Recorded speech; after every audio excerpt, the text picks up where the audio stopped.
Shop smart, shop S-smart.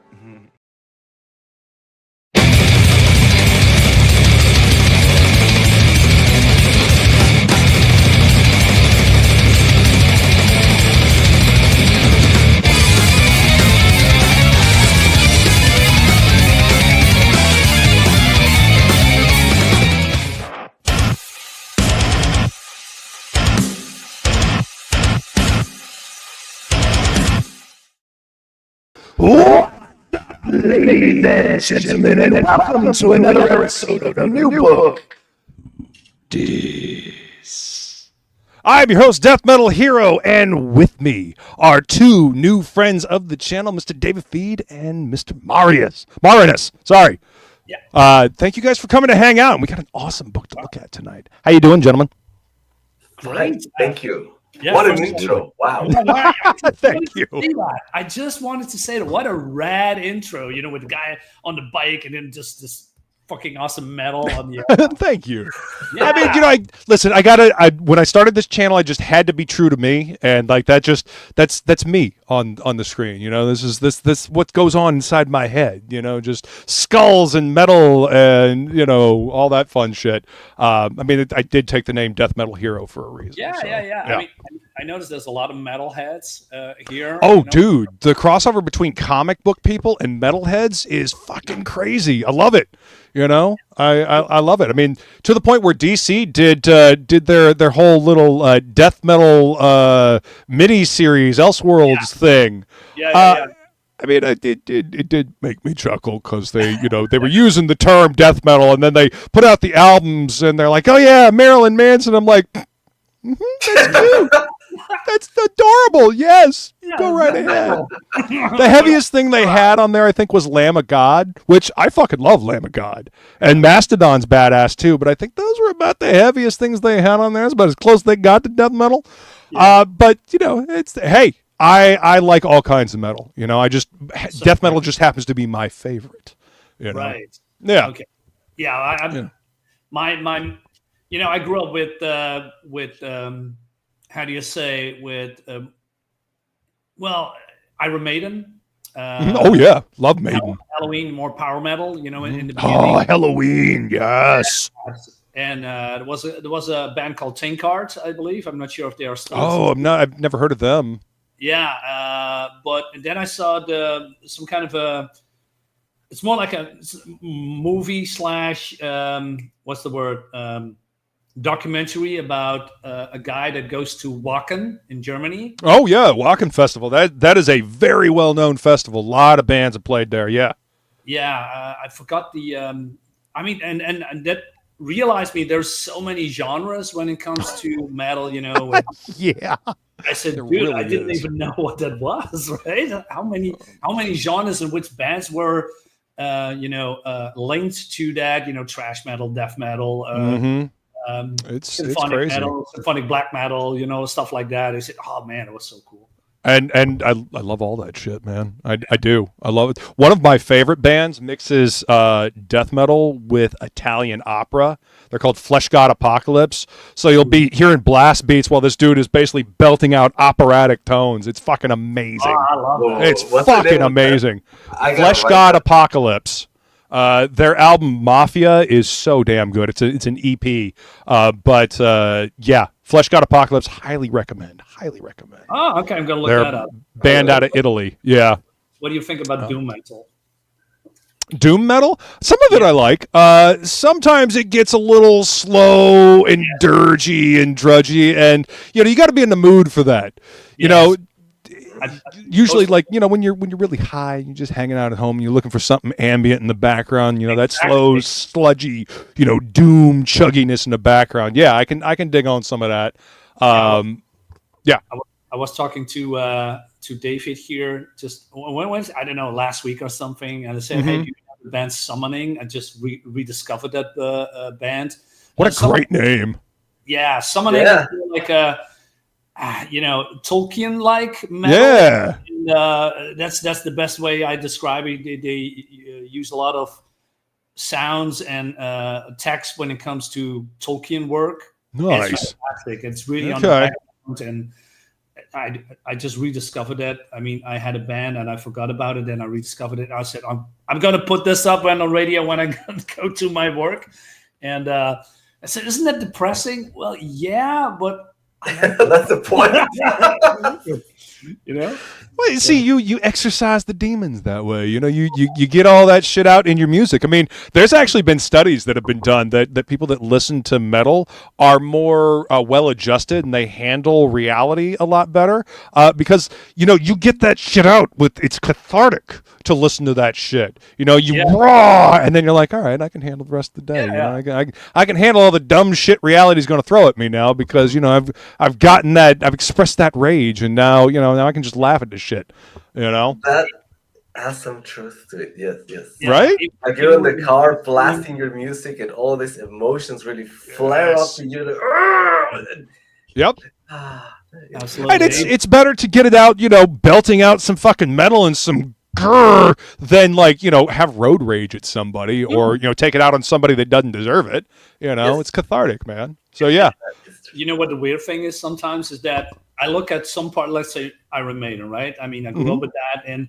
But if I put it on now, yeah, it's metal, but it's so normalized that I think, okay, looks like you can put this on the radio and that's okay too. Instead of, you know, some blaring guy just screams like, oh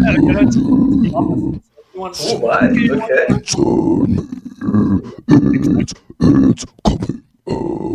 Fucking Cannibal Corpse. Yeah. You know, Ace Ventura: Pet Detective. You guys have seen that movie, right? Oh yeah, absolutely. The original one. So the band that he that is playing at the club where he goes to talk to his informant, that's Cannibal Corpse with their original lead singer Chris Barnes.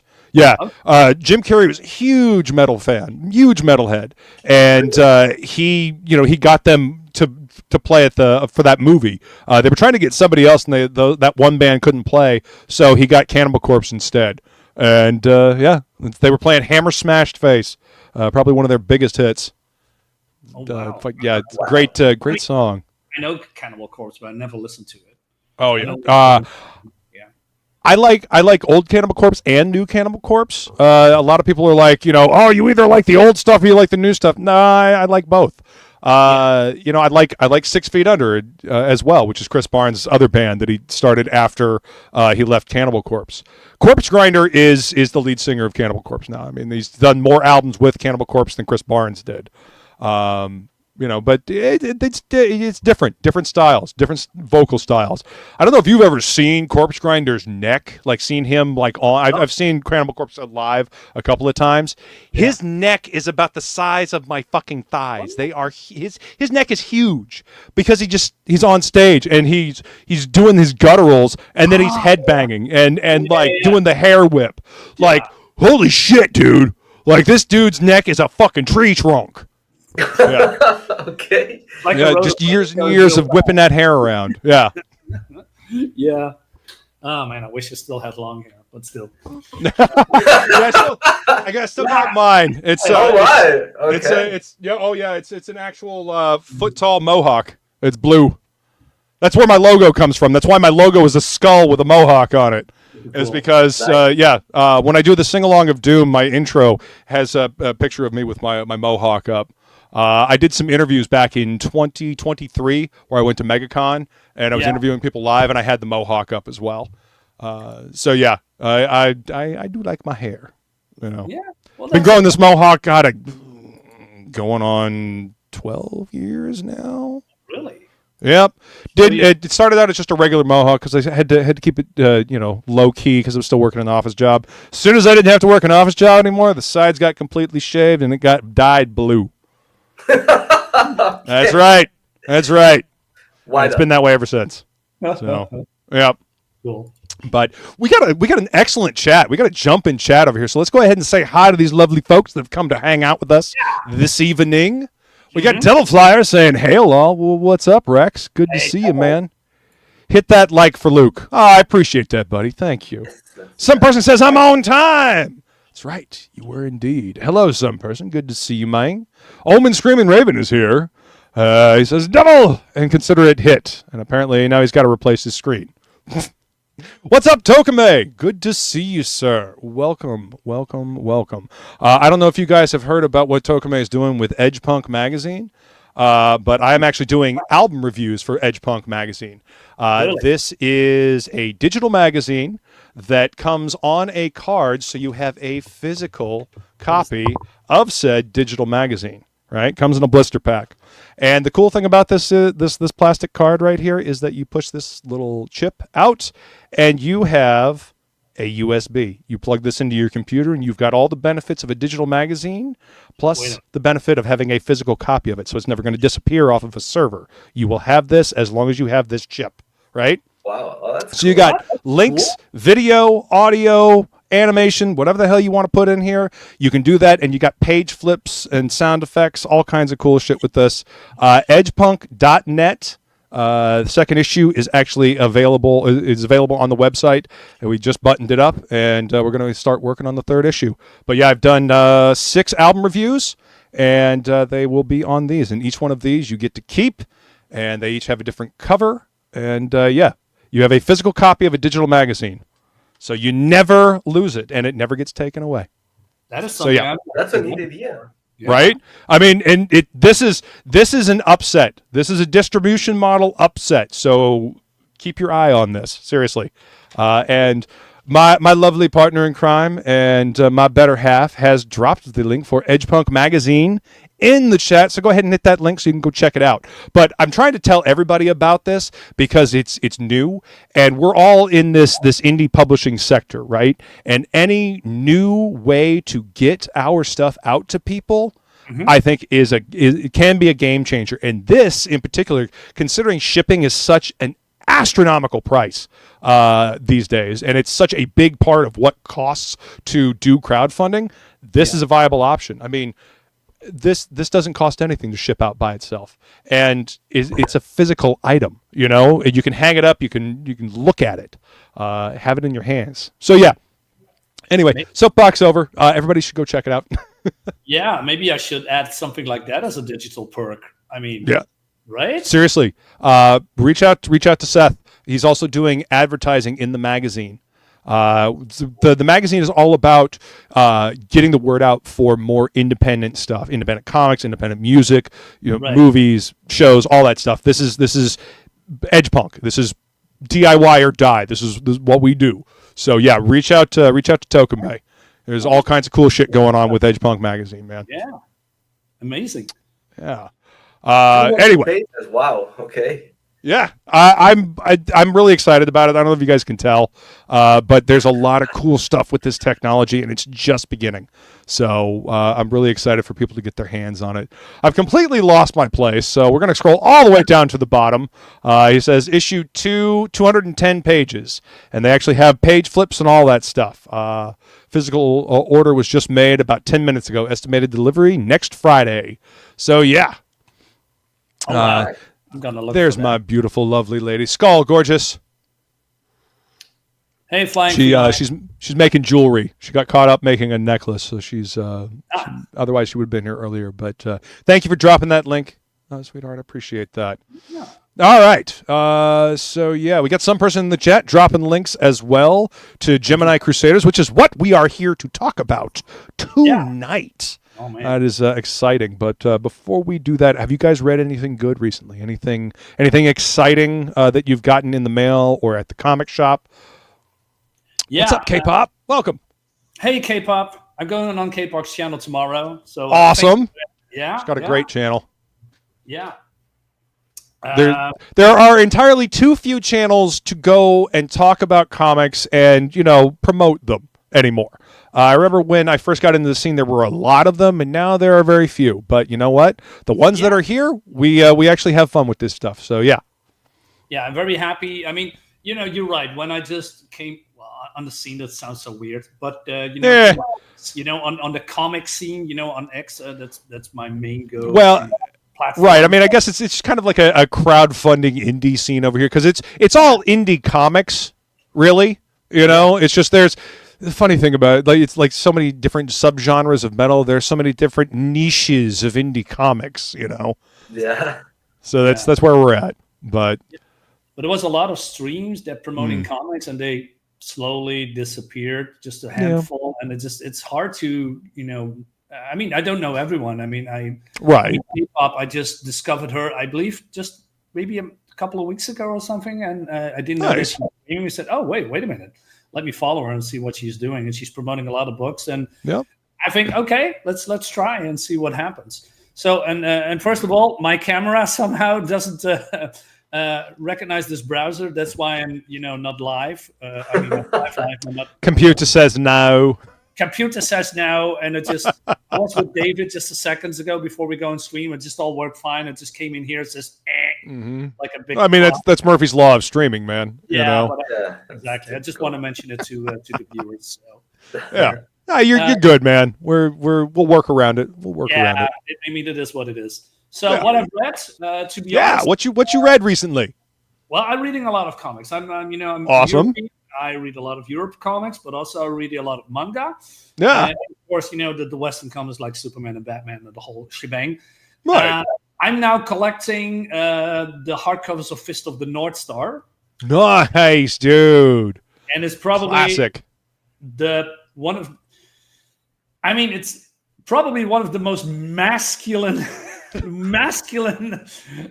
manga you probably find. I mean, I saw the movie when I was younger. Right. The movie is not really doing this manga justice. Oh, no. I just open it and it's just one blood splatter. I mean, I'm in all kind of genres, right? But I said, you know what? One of my I have also a YouTube channel, right? So one of my subscribers that follow me, it says, hey, Marinus, you need to get Fist of the North Star. I said, wait a minute, is this? I know that the manga is out, but I didn't know there was some kind of a re-release, right? In black, in hardcover, and they are just quote unquote normal price. And I believe 12 volumes now. Wow, it's now out 20 or 18 or something. So I need to get the rest, and it's so much fun. I bet, man. The only manga that I can think of that is probably more brutal than Fist of the North Star would be Berserk, and that's Berserk is a beautiful masterpiece. I've started reading that recently, and I've actually been getting more into manga recently as well. I actually just picked up 3 different Junji Ito books. Oh, I got those as well. Yeah. Yeah.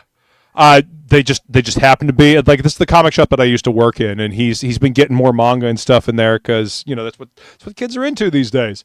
And I saw those, I was like, somebody brought in their Junji Ito books, huh? He's like, oh yeah, somebody brought them in for store credit, and I was like, I will take these. There are more, but these are the ones that I can afford. So yeah, they had to come home with me, and I'm wearing my Dark Souls shirt today, so I had to grab this Dark Souls manga as well. Oh, the super yeah. Was it manga? I didn't know that. Look at the interior artwork on this. I mean, look at this black and white stuff. I love it. Is this a one shot, by the way, or what is it? This is by Yen Press. Humanity Lost. It's volume 1, so it looks like it's going to be a continuing story. Okay, I need to check that out. Yeah, it's beautiful work inside. I haven't gotten a chance to read it yet, but it's beautiful looking. Yeah, and I mean, Hans, you just played Elden Ring, right? Not long ago.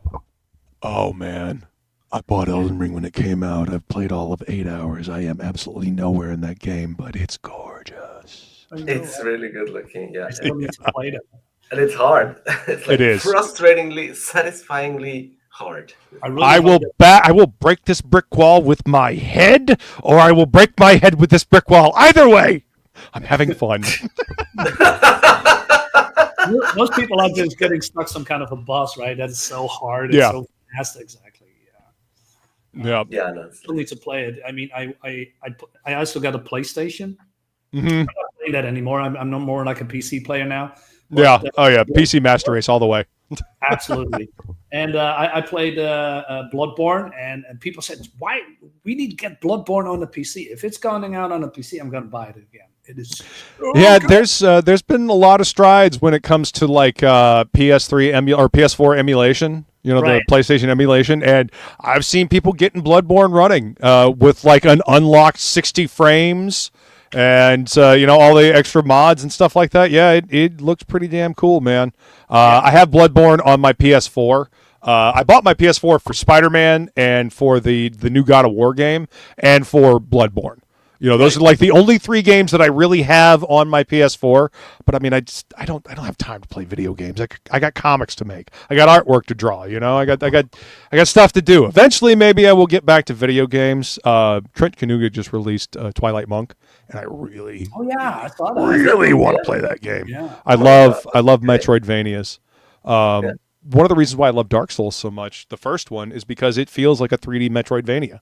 That game is just chef's kiss. I love the way that game is designed and laid out, and the way it all connects together. It's so good. Yeah. I heard that like Elden Ring is kind of like the not the better one of the whole From Software series. Like Dark Souls, Bloodborne, they're all apparently better. I've only played Elden Ring, right? Yeah.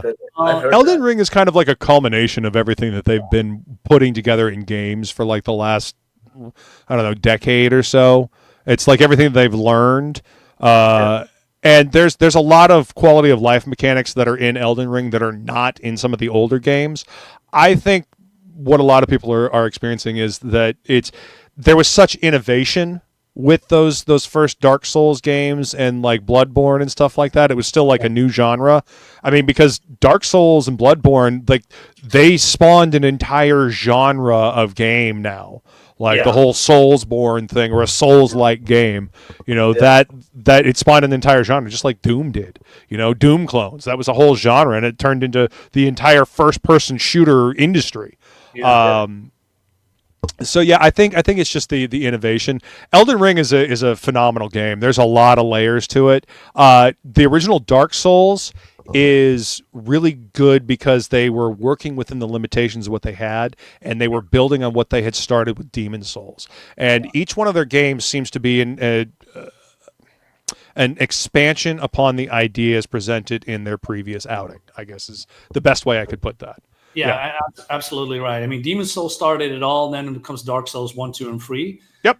And they just like you said, they expanded it on with the controls, with the quality of life issues, and then eventually came Elden Ring, and that's basically the best combination of all of them. I'm not saying that's the best game, but when it comes to features and quality of life and graphics, and they made some kind of an open world, I believe. Yeah. Well, I mean, open world games were like all the rage, about a decade ago, and they've just, I mean, GTA obviously is like the most well-known open world game, and then Red Dead, what is it? Red Dead Redemption, the second one, the big open world cowboy game. I mean, beautiful looking game. I don't have 400 hours to sink into a game. I appreciate the amount of work that those guys put into it, but I don't have that kind of time to sink into a game like that. That's why I don't play Final Fantasy games anymore. Why you don't play Final Fantasy games that took 5,000 to 6,000 hours to complete? No, I ain't got time for that shit, because I'm one of those people that, like, when I'm investigating a game, I want to go, like, see every nook and cranny. I want to, like, see everything that's in the game. I can't do that with a fucking giant game, though. Oh, yeah, you spend 600 hours in there, you'll get, half of everything. Yeah. Really? Really? Like, come on, I got shit to do. Yeah, me too. I have a buddy of mine It's kind of sad that, when you're, like, a kid, you're like, I want to buy this game. Like, no, you're too young, or I don't like that game. And when you finally have the money to buy your TV, and to buy your console, and to buy the games you want, you're so tired from work. You're like, ugh. And now, you don't have time to play any of that shit because you got to go work to make the money to buy all that shit. Exactly. It's like, I don't think I could ever present a more perfect example of Murphy's Law. Yeah, it is. It is older that you get, right? That the less time you have. That's how it feels for me. Yeah. Right? I getting home, I need to do do my channel, do some reviews, reading some books, working on my comic book. Oh wait, there's a new movie coming out. Let's don't have time because I go on streams or talk to people. comics because that's my main thing now. Right. And games. Yeah, I had a whole catalog on Steam that I need to get back to. I'm now just playing recently RoboCop Rogue City. Fantastic. Oh, that game looks like so much fun. It's so cool. It feels like a love letter to the movie from Paul Verhoeven back in the day. Oh man. Yep. Still, that movie and Starship Troopers, man, I fucking love both those flicks. Yes. Verhoeven he had such a knack for telling good gritty stories with a touch of whimsy and satire. You know, he's great, man. You know, he was hitting on all cylinders back in the day. You know, and I realize we're busy and it takes a lot to hustle to do this thing, but by the same token, we got to find a way to find some kind of relaxing. We got to unwind somehow. Usually I do that by reading. You know, I read comics. Novels, I usually listen to audiobooks. Because I can listen to that while I'm inking a page, while I'm mowing the lawn, doing the dishes. Right. You know, I can have it going in the background. I mean, I love going on a road trip and listening to an audiobook. Just the miles just melt away listening to a book. But you know, if I'm going to read something, like if I have to sit down and physically read it, it's going to be a comic book because I've got such a backlog of stuff that I want to read. Believe it or not, working in a comic shop makes you buy a lot of comic books. I don't. It's you look through the back of Previews magazine, you're like, oh, well, that looks good, and that looks fun, and that looks fun, and suddenly, you know, you're just working for comics instead of getting paid. You know, it's okay, it's fine, it's totally fine. You know, comics. Yeah. I mean, you ask us, hey, what are you reading right now? We need to get back to David's. What is your? Yes, thank you. Yeah. What are you reading right now, David? So, what is your favorite, or what is your genre in comics? Me? Yeah. Oh, God, my favorite genre in comics. Yeah, or your favorite comic book right now? I mean, I love superhero comics, man, but there is something about cyberpunk. I love the genre of cyberpunk, whether it be in fiction or comic books or video games. There's something about it. I mean, cyberpunk is supposed to be a warning. We're not supposed to be blindly, like, you know, duck walking into a cyberpunk dystopia, yet here we are. But the themes, the tones, like the whole genre of cyberpunk, how it stems out of the what is the word I'm looking for? The over extravagance and indulgence of the 80s is what really spawned the whole core of cyberpunk. And I feel like there's still a lot that can be done with that because technology is always changing. But yeah, I think cyberpunk would probably be my favorite genre. I mean, but I like fantasy. Stuff like Final Fantasy, I think, is really cool. It mixes, you know, magic and technology. Battle Chasers, one of my favorite fucking books ever. Yeah. You know, Poison Elves, you know, one of my favorite fucking books ever. Black and white, indie as fuck, DIY or die, Drew Hayes was. You know, published through indie publisher Sirius Entertainment. Love that book. It's straight up dark fantasy. You know, there's really no technology. There's some magic. It's swords and sorcery. I mean, Lucifer was made from a D&D character who became too powerful that Drew couldn't bring him to any table. People would just get pissed because he would just murder things in one round. So yeah, he had to retire Lucifer.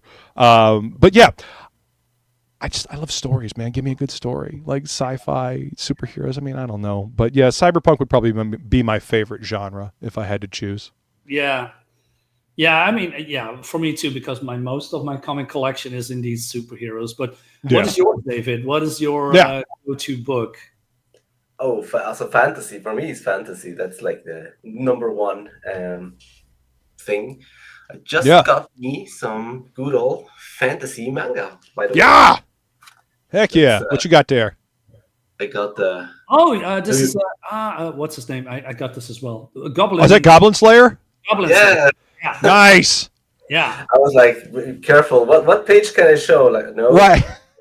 Yeah, you got to be careful with Goblin Slayer. Exactly. Yeah. No, but it's really cool. Like, explosion. Wow. Hang on. There we go. Which volume is this, by the way? Yeah, see, I love the energy that is found in manga. There's not a lot of that going on in American comics, it seems. Yeah. No, unfortunately not. So this is issue 2? of Goblin Slayer. Oh, yeah. Nice. I'm getting into that, and I was just reading also Perfect 10 by Shadowrun. your boy Yeah. Comics. That's pretty Dave. cool. Yeah, man. He's another one that's been kicking out the jams over the years, just slow and steady, putting out his books, and they're good looking books too. Yeah. Hail Dave. He does good work. My fellow Dutch. Yeah, indeed. What's up, Aaron? Good to see you, man. Thank you for coming to hang out, bro. Yeah. All right. So go ahead. So, yeah. What did you say? Oh, I got a book from Immortal last week, so I just got yeah. I actually just had Jose Garcia on right before you guys. Okay. Yep. Just had him on talking about his new book in imprint. I am so fucking excited about indie comics. It's ridiculous. There's so much talent over here. There's so many good creators making cool stuff, and we're actually here to talk about your book tonight. So I'm going to bring up the campaign, and I want you to give the audience a little bit of a backstory on where the story came from, where the characters came from. Like, how did this whole thing come about? And, how did you guys start working together? Oh, that's a good one. I mean, we know each other before we worked on this project, by the way. I mean, we have known each other for 4 years now, David? More or less, yes. Yeah, 4 or 5 years probably. Awesome. And David is working on Red Eyes, and I was co-writer on Black Hawk Man. It was a black and white book, magazine style, a horror comic. Nice. And then a comic creator called Rod Looper. He's now working on Michael Bancroft's book. Oh yeah, Rod's great. He did Black Tiger, Hidden Dragon for John Hervey. I miss John. I ain't talked to him in a long time. No, he's doing. Yeah, that's a good one. I mean, he's on the project, by the way, as a letterer, etc. Awesome. Yeah, I just talk to him once in a while, but he's very busy with stuff, he said. Of course. But now that you say it, he's not much around anymore, but he's still. Yeah, well, I mean, I've noticed that it's hard to maintain a constant presence online, especially, because real life always comes first. Yeah. Real life always comes first. You got stuff that you got to take care of, like in the real world. Like the internet is fun. It can be fun, but the hard truth of it is the internet is not a real place. So real life always takes precedent. Yeah. So we do this when we can, and the audience understands. The audience is awesome. The chat's awesome. You guys fucking rock out there. Absolutely, 100%. And thank you for sharing all the campaigns. So basically, man, this is fun. Yeah. So Rod approached me because when I am on X, formerly known as Twitter, I like to post art. Yeah. Twix. I like to post art. I'm an art guy. I like art in all genres. I like fantasy. I like science fiction. I like the very old 70s, 80s fantasy. That's what I see, like, just with science fiction as real fantasy. Yeah. The true fantasy. That's it's how I brought up in. You can have an opinion about it, but it's how I see it. So when people drew or make these super awesome covers, let's say from like the Atari games, or what people depict as how people think the future would look like. Yes. Oh, dude, I love retrofuturism. It's so much fun. That's the one I was looking for, right? Yep. And with the art from Sid Mead, all this. Yeah. Oh, dude. Sid's designs, man. I was so blown away by that. And so I posted something about something post-apocalyptic. So Rod says, hey, Marinus, why don't you and I come together, and you're going to whip up some story and I'm going to draw it. I said, heck yeah. So I was whipping up some story called The Doomsday Scientist, basically a Mad Max kind of game of a kind of story. Yes. We're really into it. But then he got his second or his third baby. And then he said, my. Drawing, he had some projects. Yep. And so we basically put that thing aside, and then we tried to something like new, because he really wanted something, a story that was more approachable for audience, like kaijus and monsters. I said, okay, let me try whip something up. Right. But at some point, I didn't feel it, and he also said, okay, let's try this, let's try that, and okay, I again went back to it, and then he said, okay, because he needs to pay the bills, right? He did some projects, and it just it was what it was. And I talked to him and said, hey, do you want to move forward with the project? Do we should we change stuff? I said, yeah, I really want to do the project, but I'm pretty busy. So I said, why don't you make it in your own image? Do what you want with it. So he gave me his blessing. Well, that's cool. That's awesome. Yeah. Hail Rod. Hail Rod. I mean, I still talk to him. And he said, Marinus, I want to work with you again in the future. So I'm very glad there is, we still try to do some things maybe. That's awesome. But still, and even if it's not, he's my main two guy. I had a real cool, good connection with him. Yeah. And I recommend his art. Oh, he's great, man. Great. Some of the pages that he did in Black Tiger Hidden Dragon, like the dragon going up the several layers in that mall. Dude, Rod's a fucking beast. I love his work. Yeah. Awesome. Yep. And then but I was a little bit have trouble to come up with something. So I started from scratch, and then basically Gemini Crusader was born. And I showed it to David, and I said, David, hey, would you just look at it? What do you think about this? Right. And David said, you need to finish this. You need to do it. And he wants to help me with it. And I said, are you sure? I mean, you have your own project, Red Eyes 4. And he says, yeah, let's do it. And he came on the project, and we really working well together. He comes with ideas, that I haven't thought about that. I said, okay, that's cool. Heck yeah, man. Let's implement that. And then, it all came together, and we have some great ideas. And this is part of the ideas, what you see on screen. Yeah. Heck yeah, I love that, man. That is a fantastic collaboration story. Yeah. Somebody saying, hey, this is good. You need to finish this shit, and I'll help you finish this. Yeah. Heck yeah. So he gave me the push that I needed to go all in, and then the ideas starting to flow with the next pages and the next pages and the next pages. And we have now a real cool, clear vision where this is going. This is going to be a free part. I mean, that's the goal. Awesome. Hell yeah. We have to fund this comic, right? And right.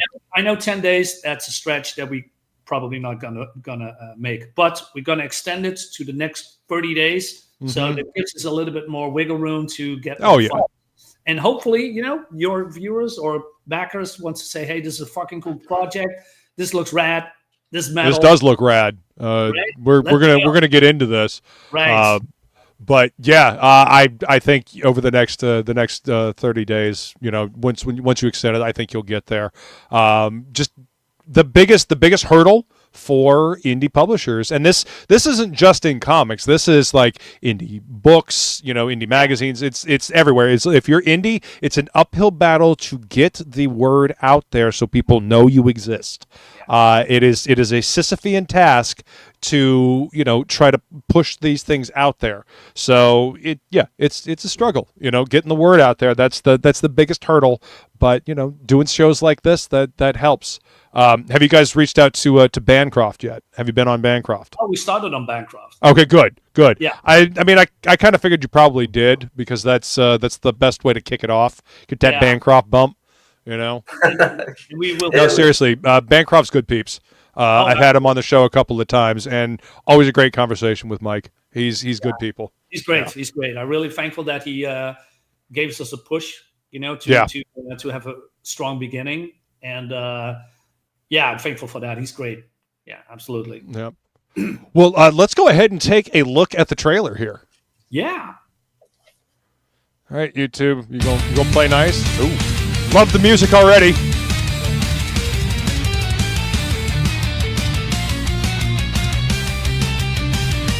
Kind of reminds me of Blind Guardian a little bit.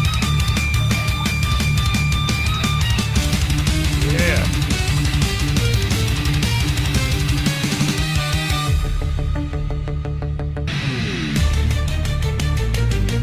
Love it.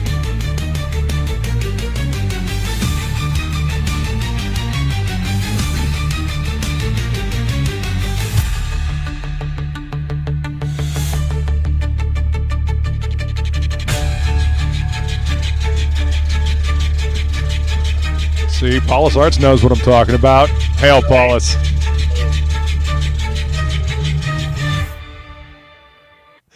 See, my audience knows. I love you guys. You guys are fucking amazing. Dude, I love that trailer. Who put your trailer together for you? The Mighty Red Gaze. The Mighty Red Gaze. Ah, Red. Yes. It's been a while since I've gotten a chance to talk to Red. I hope he's doing well. Yeah, he's well, offline a little bit more, but I asked him. I mean, there ain't nothing wrong with being offline more. Let's be fair there. Yeah, absolutely. He's super busy. It's like, yeah. Yeah. Well, hey, busy is better than bored, especially if you're doing stuff, like making trailers and stuff like that. So, yeah. Certainly. Yes. Yeah. Thank you, Feline, for dropping the link to Gemini Crusaders. Thank you so much. Thank you. Now, looking at this awesome cover image here, and you got Alan Goldman to do the cover, huh? That's fucking dope, dude. That is a beautiful image. I love it. Me too. So we've got a mixing of genres here. So we've got fantasy, but we've also got like space and aliens and like mythical star creature gods. Like, what's the elevator pitch for this book? Hit me.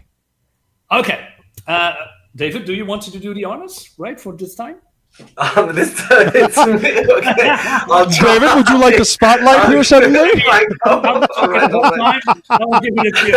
So I was like, oh, okay, Marinus gonna do it. Oh, damn. Sorry for putting you on the spot. No, I'm kidding. Psych! It's I think the utter desperation, that would be what I would describe it, is the story about these two sisters. They are the protagonists, twin sisters, Isabelle and Vivianne, who live in the normal medieval fantasy world. There's no magic, by the way. It's like more realistic okay. All right. Universe. And all of a sudden, out of nowhere, these monsters start to appear. There's like a mythical legend of a red mist. All of a sudden, it returns. Ooh. The monsters are coming back. And like, what the hell? What's going on? The kingdom is trying to defend itself as best as can. You see the knight with the sword and everything. And there's some knights also in the background, trying to duke it out with these monsters, although they are hopelessly outnumbered. And all of a sudden, the sisters find out that there are these ancient relics spread around the kingdom. They call them pylons. No one knows what they are. They're all mostly broken, destroyed, right? crashing around. And all of a sudden, they realize, or they find out, that they can pilot them, and they can use them to fight this unending horde of monsters. Now the catch is, this is not like the typical. It's super original. That's the one thing that really caught my attention when I read the story. Like, oh my God, there's something really unique and cool about the story. It's not the typical kaiju mech story. Like this, pylons, as we call them, they are each one is unique, and they cannot repair them.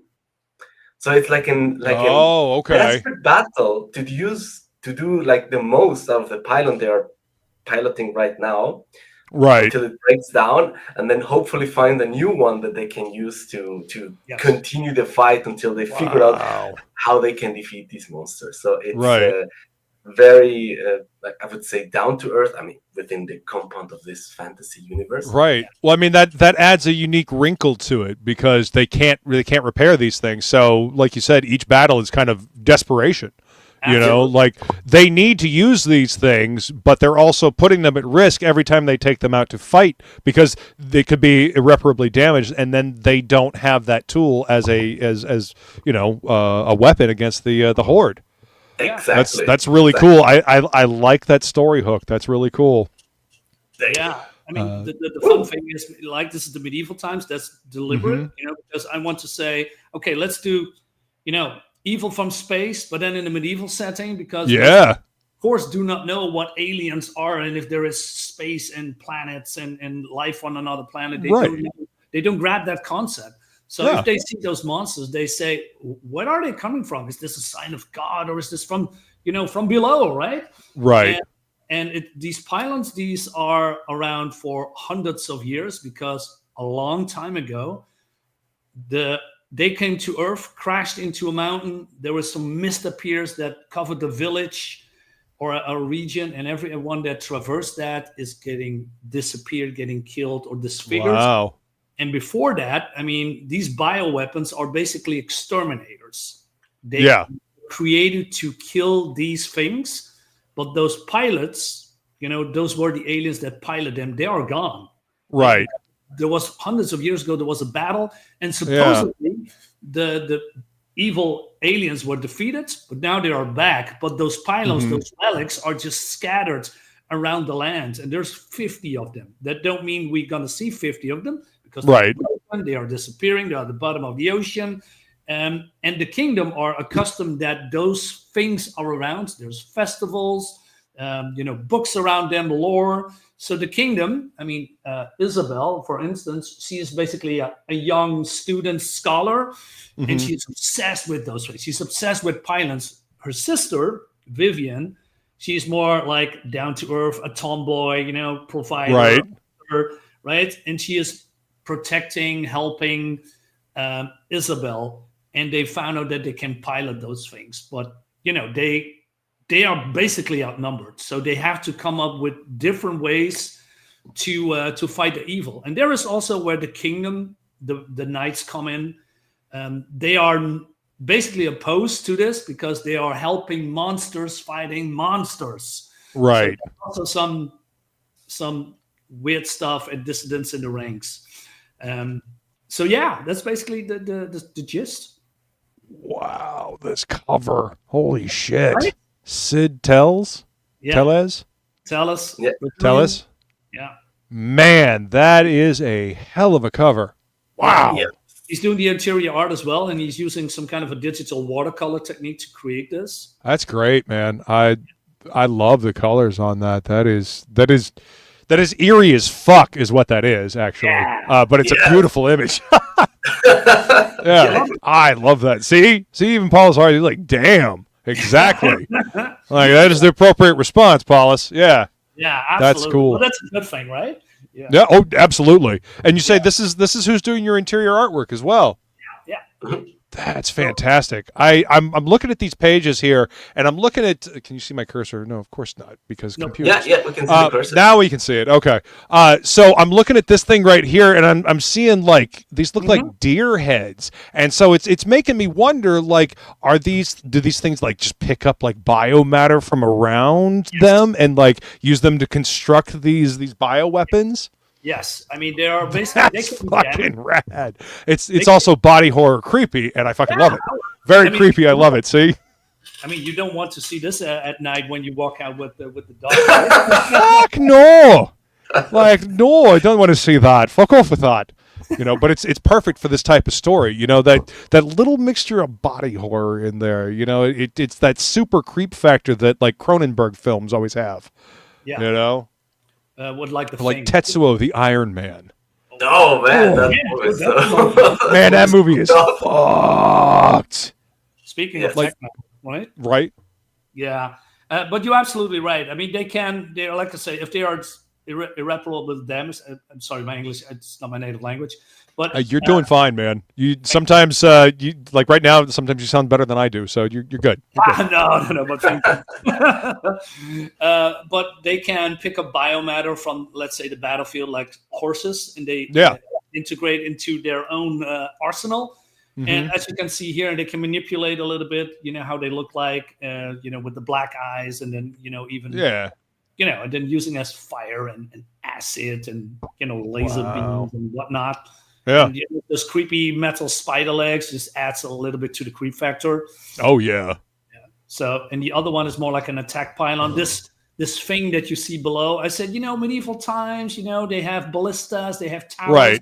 Why not make a tower pylon? Just in the trend of medieval times, and a defensive mechanism, if you will. Mm-hmm. The other one, basically, it's sister or brother, maybe sister. It's more like an attack pylon that also can transform to a certain degree. They cannot transform infinitely. It's not like a venom suit or something. It's right. more like, hey, we are outnumbered, and the pylon that has, I mean, they're alive, but not have intelligence, but they guide their pilots to. Well, let's say if the danger is so much, they basically guide their pilots to do. Hey, we need to create this defense, otherwise we're terrorists. So they give them basically signals and mental images to push this certain button, like this guy. You know, he's more like he's creating some kind of a cannons or artillery. Yeah. So these things that come out, you're probably not going to see it, but those rockets have eyes. Wow. Those little things that are coming out. Yeah. One of the really original or cool things that, when we started, I was like, oh, okay, so, you know, like each mech is going to have their own weapons and, you know, their own load mechanism. And Marinus like, no. Everything is biomechanical. All the weapons are parts of their body that transform, mutate, adapt to a certain degree. There is no such thing as a weapon with ammo. Everything's, you know, like the arm becomes like a cannon, the shoulders becomes like this missile shooting thing. Like even the ammunition is like a living creature with wings and eyes and stuff that, you know, flies into the target before it explodes. It's really... I dig it. Honestly, looking at them, it kind of reminds me of Tetsuo at the end of Akira. You know, like that body horror type stuff, the thing that he turns into. Like it's just, I dig it, man. I dig it. I mean, it's got elements of like a little bit of Geiger as well. You know, because Geiger obviously famous for doing the biomechanical type thing. But it's got a little bit of that in there as well that adds to the creep factor. I mean, and the texture that the artist has going on is just, it's perfect. Like, oh man, and it being like flesh colored, that just ups the creep factor by an nth degree. Like this scary ass flesh golem with like this bubble on top of it is walking towards you, it's stomping towards you. Yeah, that's terrifying, man. Holy shit. I mean, like the you know, like the pinky thing and the whole like yes. Very fleshy parts. Yeah, no, the goal was to make something that you have never ever seen before. Yeah, I think you guys succeeded. And I love the story idea. The story hook is great. You know, and that I find that some of the best stories come from asking the question, what if this? You know, you have your basic genre setting, like you got your medieval fantasy. You know, it's very, very down to earth, normal medieval fantasy, and then suddenly you insert something just completely beyond their scope, and it's truly fantastic for these characters that are in this you know, normal fantasy setting. You know, that's how new stuff gets made. You know, it's the mixing of things. Because I mean, let's be honest. There are only 5 stories in the world. You know, man versus man, man versus himself, man versus the world, man versus machine, and man versus beast. Now you can swap out like, you know, the world for the universe and whatnot. You know, and man versus monster is also like man versus beast or man versus machine. So there's a little wiggle room there, but there's only 5 basic stories, and it's how you combine all that stuff to make something brand new, and that's what you guys have done with this. It's pretty fucking cool, man. Completely original, right? So yeah, let's go for it and see where this is going. Yeah. Also, every fiscal Becca gets a trading card, and this is the trading card here. Yeah, there's one of 4, cool. And you know, I like the script like painting, if you will. Also done by Sid, by the way, and this is one of the sisters. Dude, really he's awesome. Her elegance, if you will. Yeah. Right? Well, it definitely feels setting appropriate. Like this was a commissioned piece on like a bit of parchment or something like that for, you know, the family or something. You know, it feels period appropriate. I dig it. You know, great design work on that. You guys got a good artist here with Sid, man. He's top notch. I dig his design sense, and I mean this cover is just fucking banging. Holy shit. Super cool. It is incredible. Yeah. People compare it to the Lord of the Rings scene in the first movie. Yeah, that is actually what I get the feeling of, like the ring wraiths looking for Frodo and the gang. Yeah. And it was not even intentional. He came up with really. No, we did some, you know, tests which cover that we won. And then he said, hey, let's do this. And I was said, okay, let's do this. And then people say, hey, this just looks like the Lord of the Rings. I said, oh, yeah. Yeah. Yeah, inadvertent homage cover. That's cool. I like it. So, Yeah. Like it's part of our psyche, and there's like, oh wait, that's. I mean, you know? Lord of the Rings is quintessentially like the Godfather story of all of our fantasy. You know, all fantasy kind of derives from, and it's because Tolkien set it up like that. He was taking old folklore and he was creating a folklore that would stand the test of time. And here we are, 100 years later, and it's still the defining state of fantasy. Yep. Yeah. I just bought the books, by the way. Nice. They are hard to read. My goodness. The language is a little bit different. It's looking at those books and the way that they're written, like the vernacular that was used when writing those books, and seeing how books are written today, how people talk today. It is very interesting from a language perspective to see how things have changed. How the English language has changed, how words have changed.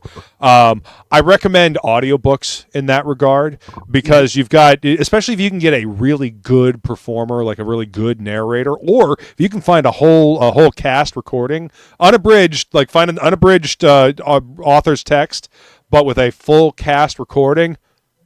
That is the way to do it, man. It is theater for the mind. You see it all, you hear it all. I love those type of books. What is it? Neverwhere. Neil Gaiman's Neverwhere. It was American Gods. They did an author's preferred text, and then they did the full cast recording, like with it. And holy shit, it's the best way to listen to that audiobook is the author's preferred text with a full cast. It's perfect. It is literally like a movie in your head. But yeah, highly recommend.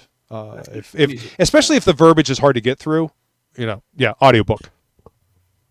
Awesome. Give it a try. Yeah, absolutely. Now, going back to the book, one of the things that I think is also interesting that you also we mentioned is that the interaction of the people with these pylons and with the monsters.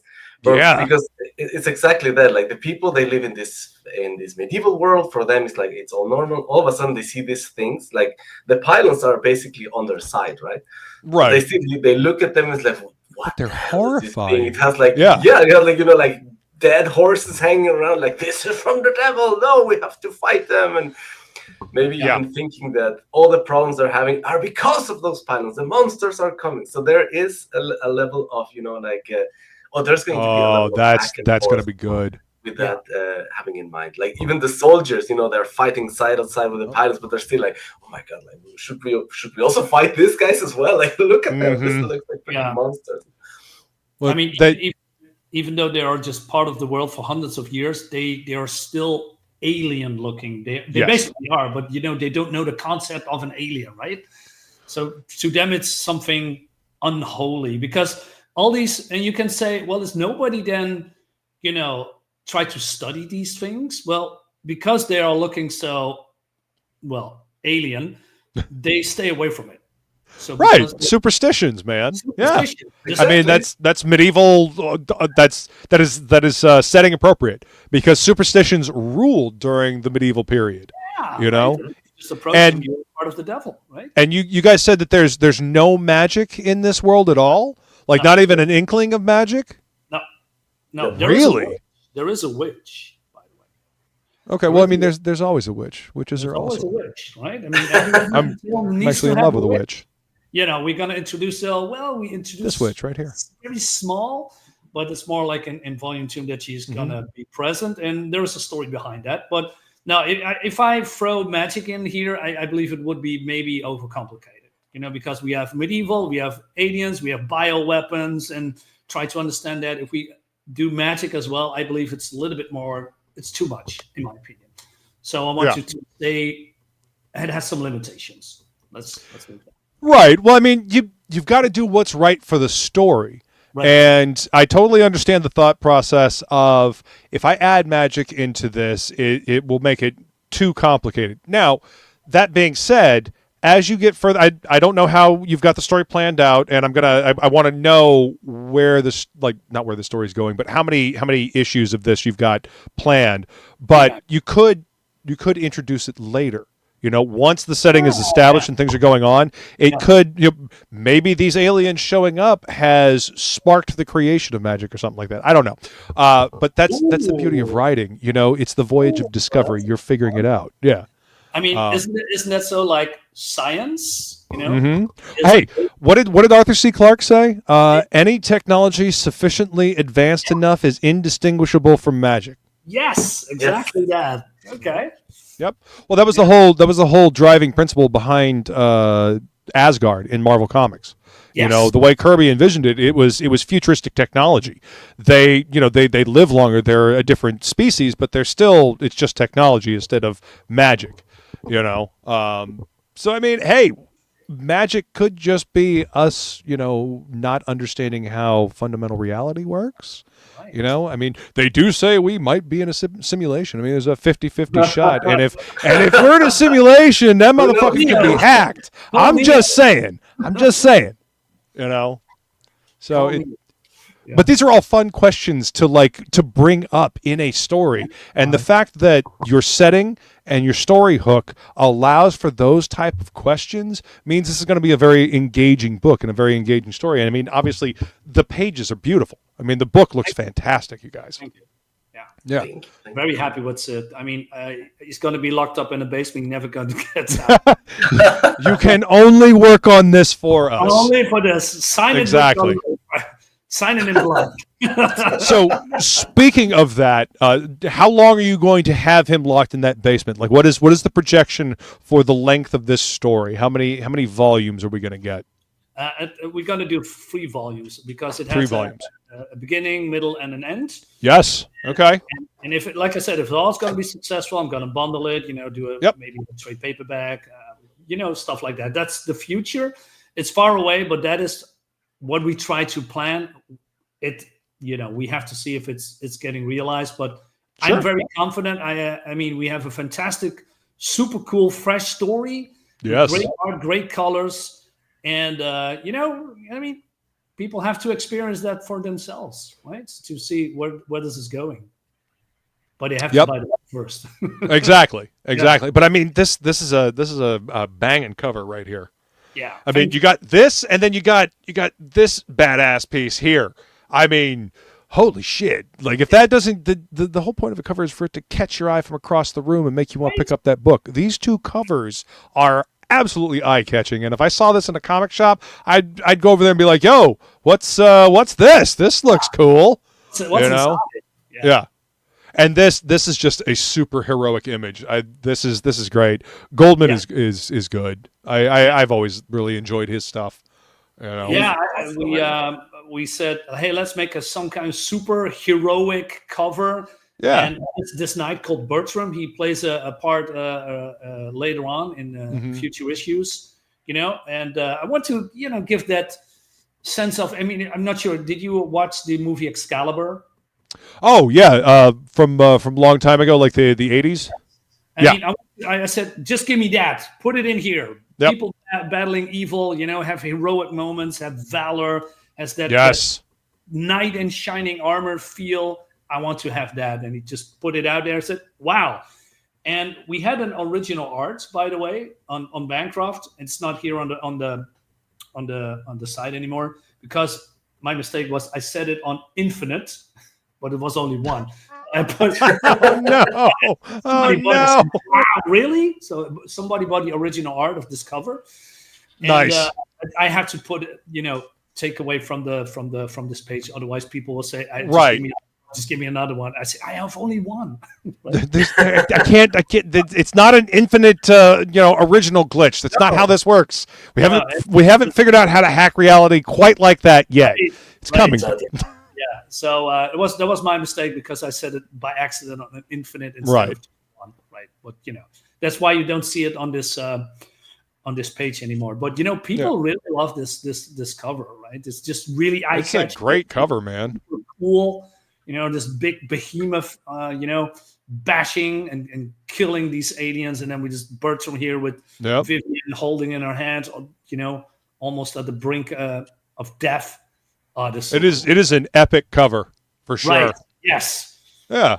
And I love the fact that he's got the camera slightly tilted. He's at a Dutch angle, right? Yes. And it kind of adds to the anxiety of the scene, you know. But Bertram, you said the dude's name is. Bertram. Notice how he's standing there and he's firmly planted. He's not at the angle.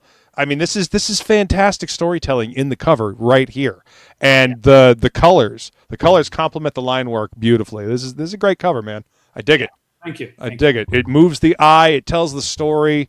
It's epic. It's heroic. Yeah, banger. Love it. Yeah, that's it. Also, the character of Bertram, that tells a little bit the story of how a part of how the humans deal with this, because not everyone can pilot these monster machines. Right. That's kind of the hook. Like the two sisters, they can, but basically no one else can pilot those things. Like, what?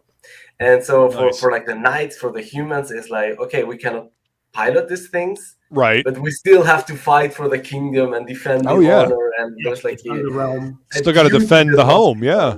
I mean, according to them, these are monsters from hell, right? They need to be pushed back. They need to be defeated, eradicated. Yep. It's not just homeland. It's it's an obligation by God. Yes, absolutely. Purge the seals.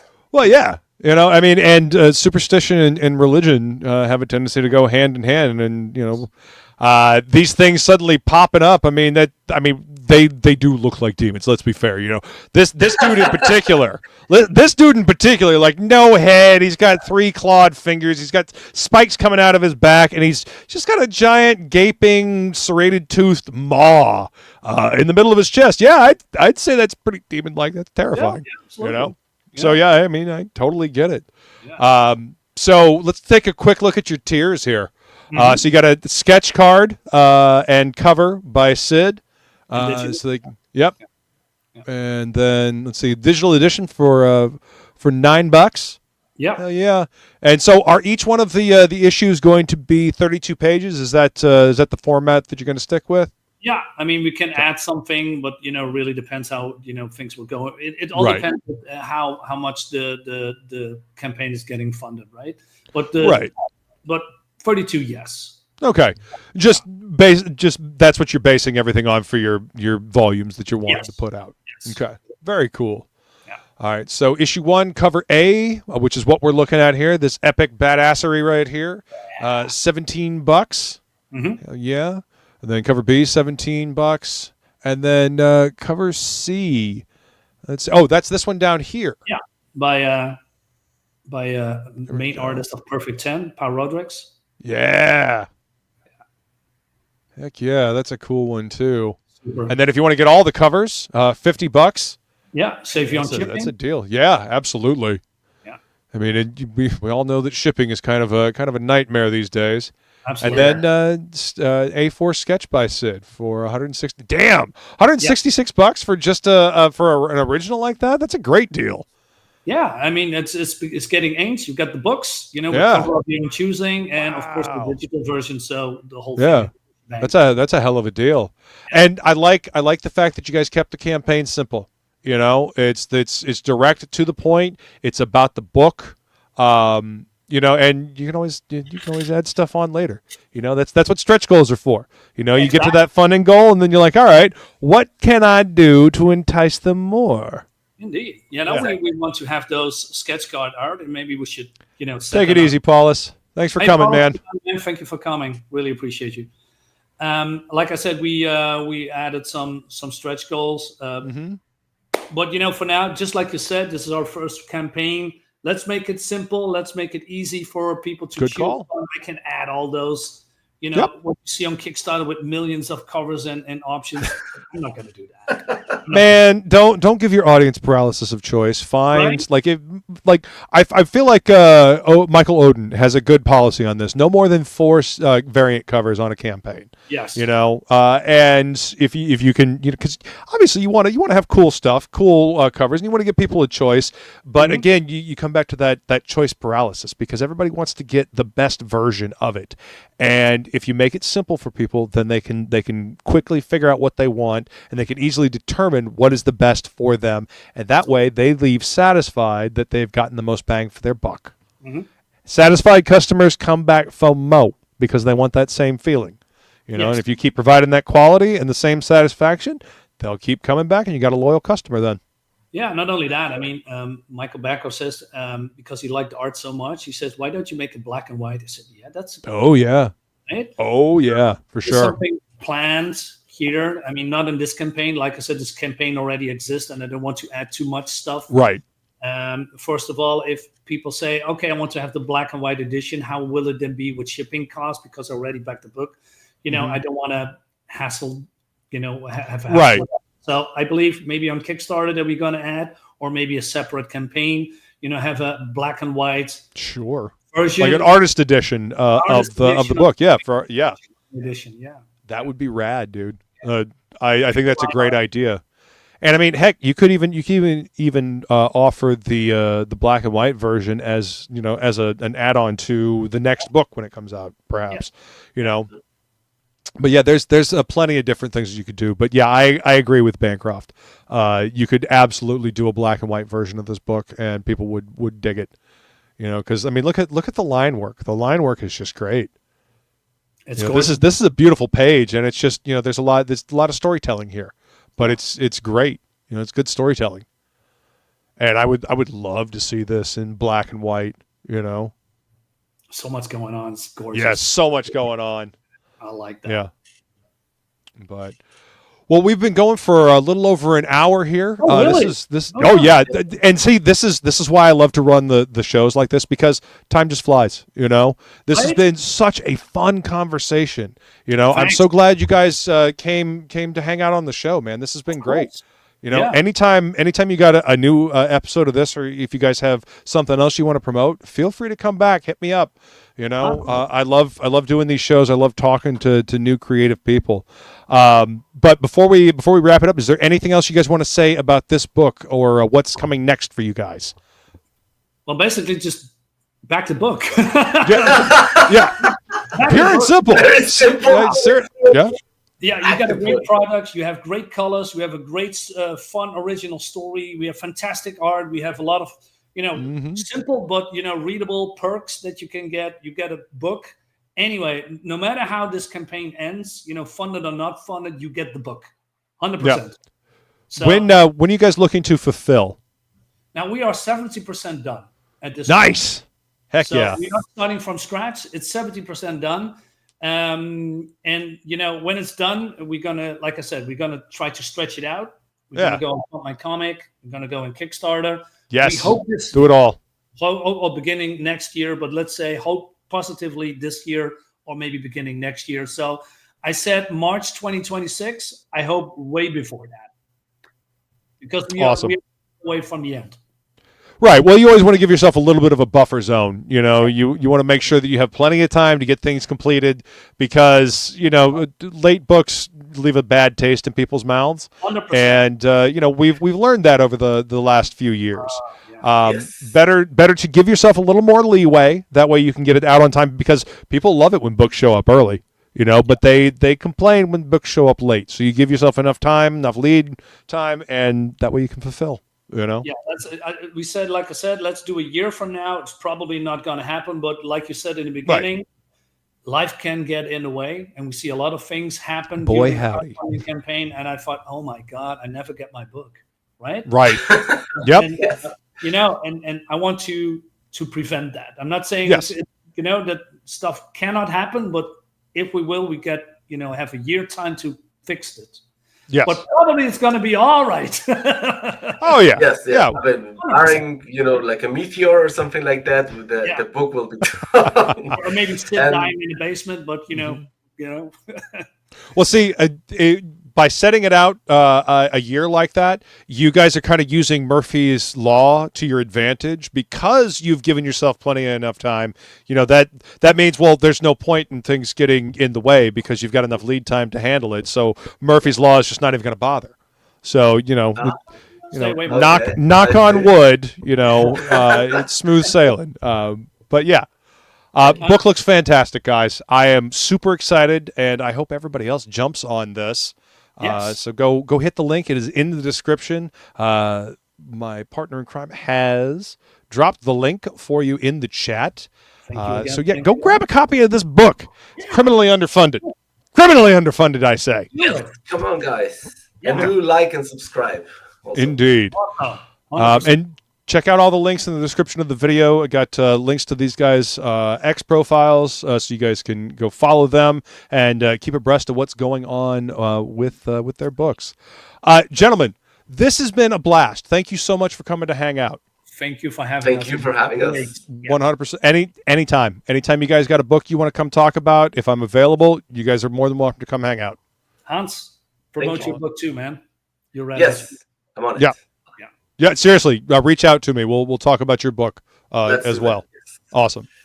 All right, chat, you guys are amazing. Thank you so much for being here and hanging out with us. And remember, Shop smart, shop S smart.